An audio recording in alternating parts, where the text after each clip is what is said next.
Monsieur le président, monsieur le ministre, madame la présidente de la commission des lois, mesdames les rapporteurs, mes chers collègues, dès lors qu'il est question de réformer la justice, il est vite facile de dresser une série de lieux communs, tant il y a maintenant longtemps que l'institution se dégrade. Manque de matériel, locaux inadaptés, souffrance du personnel, incompréhension des justiciables. C'est bien simple, nos juridictions tiennent beaucoup grâce à l'engagement, au courage et l'abnégation des magistrats et des agents qui les accompagnent quotidiennement et qu'il me paraît indispensable de soutenir. Il faut évidemment souligner les efforts budgétaires qui sont consentis de plusieurs lois de finances et qui tendent à replacer petit à petit notre pays à un niveau acceptable. Et de ce point de vue, nous ne pouvons que nous réjouir de savoir que cette dynamique se poursuivra dans les exercices à venir. Mais chacun le sait ici, le problème de la justice n'est pas exclusivement un problème de moyens. C'est aussi celui d'une institution qui peine à convaincre nos concitoyens de son efficacité. Lorsqu'il avait été annoncé une loi pour la confiance dans l'institution judiciaire, nous avions nourri l'espoir qu'elle apporterait une partie des réponses à ces problématiques. Il est regrettable que moins de 2 ans après son adoption, il faille à nouveau se pencher sur des questions fondamentales, d'autant qu'il est justement reproché aux législateurs de tout souvent les réformer. Il faudra donc une nouvelle fois espérer que la future loi n'ait pas besoin d'être suivie d'une autre dans quelques dizaines de mois.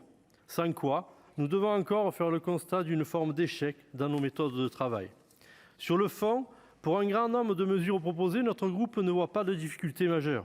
C'est en particulier le cas concernant la mise en avant de la peine de travail d'intérêt général, l'élargissement du champ des infractions recevables de la commission d'indemnisation des victimes d'infractions ou encore la déjudiciarisation de la procédure de saisie des rémunérations prévues à l'article 17 du projet de loi.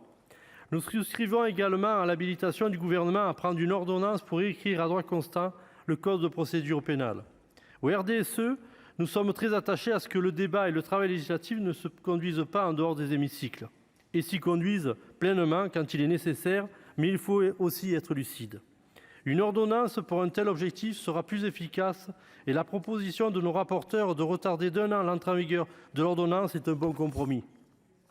Il demeure que si la réécriture de ce fait de droit constant, nous pouvons aussi craindre qu'elle ne soit que partiellement satisfaisante. Par ce texte, les procédures réputées complexes auront-elles disparu pour autant ? Monsieur le ministre, chers collègues, est-ce déjà l'annonce d'une nouvelle loi à venir pour la simplification du code qui viendrait d'être réécrit ? J'en viens maintenant aux orientations indiquées dans le rapport annexé, qui sont pour leur part satisfaisantes dans leur ensemble. Évidemment, il faut revaloriser les salaires des agents, renforcer les effectifs à leur recrutement annoncé de fonctionnaires et poursuivre de financer les chantiers immobiliers et numériques du ministère de la Justice. En revanche, nous réservons encore notre position concernant certaines mesures qui nous paraissent risquées du point de vue des libertés et au sujet desquelles un certain nombre de professionnels de la justice nous ont alertés. Je pense en particulier à 2 dispositions de l'article 3. La première prévoit l'assouplissement du recours aux moyens de télécommunication pour les interprètes pendant la garde à vue et la téléconsultation médicale en garde à vue. Nous regrettons ce développement de l'usage de la visio, notamment dans les cas où des personnes sont en situation difficile. Le projet de loi immigration, bien qu'il ne soit plus à l'ordre du jour, avait déjà indiqué cette tendance et nous étions déjà contre. J'ai du mal à envisager qu'une interprétation ou une consultation médicale ne perde pas significativement en qualité dès lors qu'elle se fait via un micro ou une caméra. La seconde inquiétude concerne l'activation à distance des appareils connectés des suspects aux fins de géolocalisation et de captation d'images et de sons. Les moyens d'investigation doivent être adoptés aux besoins des enquêteurs, surtout lorsqu'il est question de la sécurité nationale et de crimes et délits particulièrement graves. Vous nous permettrez d'être sensibles à certaines préoccupations partagées par une partie des professionnels de la justice. Je pense notamment aux avocats qui s'interrogent sur l'impact d'une telle mesure au regard des impératifs de confidentialité qu'ils entretiennent avec leurs clients. Sur ces 2 dispositions, nous serons attentifs aux positions et aux arguments livrés en réponse à certains de nos amendements.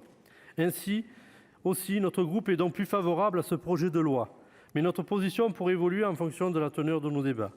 Je dirais enfin un mot concernant le projet de loi organique. Nous y sommes dans l'ensemble favorables, même si nous tenons tout de même à relayer ici certains regrets d'une partie des professionnels et notamment du Conseil national de la magistrature qui tient une position assez critique sur ce projet de loi. Cela étant, il y a un vrai intérêt à rénover les voies d'accès à la magistrature en les simplifiant, tout comme nous le voyons un intérêt à responsabiliser davantage les magistrats. Les ajustements proposés par notre commission sur ce texte nous semblent aller dans la bonne direction. Aussi, nous voterons pour l'essentiel en faveur de ce projet de loi organique. Je vous remercie. Merci, cher collègue. Et je passe maintenant la parole à Stéphane Le Rudulier pour le groupe Les Républicains.